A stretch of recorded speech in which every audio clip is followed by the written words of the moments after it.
Minutos, continuamos con más en Primera Página. A esta hora tenemos información internacional para compartir con ustedes.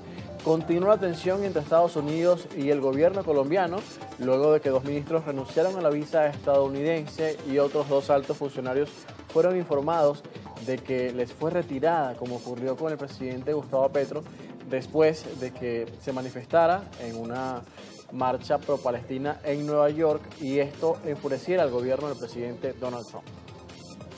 Angie Rodríguez, la principal asesora de Petro, Germán Ávila Plazas, ministro de Hacienda, y la canciller Rosa Villavicencio, figuran entre los funcionarios que han confirmado que renunciaban a su visado estadounidense.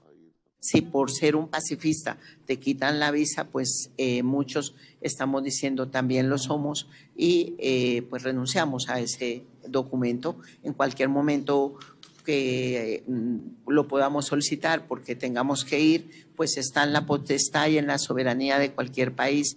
Washington revocó la visa del presidente izquierdista por supuestos actos imprudentes e incendiarios durante una protesta contra la ofensiva militar israelí en la Franja de Gaza, tras participar en la Asamblea General de la ONU la semana pasada. El gobierno de Trump rechazó que Petro llamara a los soldados estadounidenses a desobedecer órdenes, así como incitar a la violencia ante los manifestantes.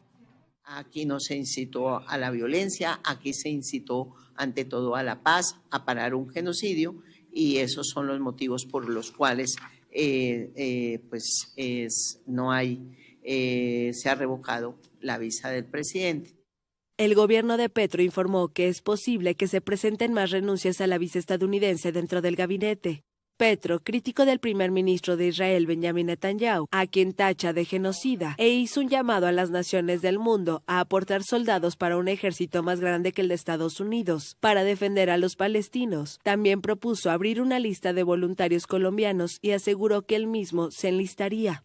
En 2024, el mandatario colombiano rompió relaciones con Israel por su ofensiva en Gaza, desatada en represalia por los ataques del movimiento islamista Hamas del 7 de octubre de 2023. Y vamos ahora a Perú. Al menos 74 personas han resultado heridas en las más recientes protestas contra el gobierno y el Congreso, de acuerdo con reportes oficiales y de organizaciones independientes. Entre los lesionados se encuentran 26 policías y 9 periodistas. Los manifestantes, incluidos transportistas, se lanzaron a las calles para rechazar no solo la corrupción y una reforma de pensiones aprobada por el legislativo, sino también la ola de extorsiones del crimen organizado que golpea al país. El movimiento sigue encabezado por jóvenes de la generación Z, quienes exigen un cambio profundo en la clase política. Organizaciones civiles denunciaron represión policial con testimonios de manifestantes golpeados y heridos durante estas jornadas de protestas. Las primeras movilizaciones se registraron el pasado 20 y 21 de septiembre y volvieron a repetirse el pasado fin de semana.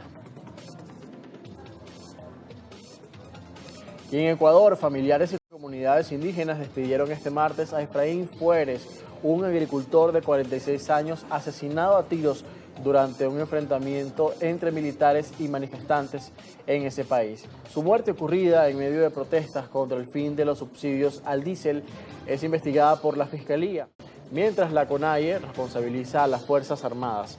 El aumento del combustible del 56% ha afectado al sector agrícola. El foco principal de las movilizaciones se mantiene en Imbabura, donde 17 soldados fueron retenidos por civiles. 4 de ellos fueron liberados, pero el paradero de los otros 13 sigue sin conocerse. Aunque el gobierno denunció un secuestro, el jefe de la CONAIE, Marlon Vargas, se desligó de esta retención. Desde el pasado 22 de septiembre, grupos indígenas bloquean carreteras y organizan marchas en varias provincias andinas, incluida Pichincha, cuya capital es Quito. La CONAIE declaró un paro nacional indefinido en rechazo al decreto del presidente Daniel Noboa, que elevó el precio del diésel de 1,80 a 2,80 dólares por galón. El gobierno sostiene que las protestas han derivado en actos y advierte penas de hasta 30 años de cárcel para los responsables. Hasta ahora hay 90 detenidos.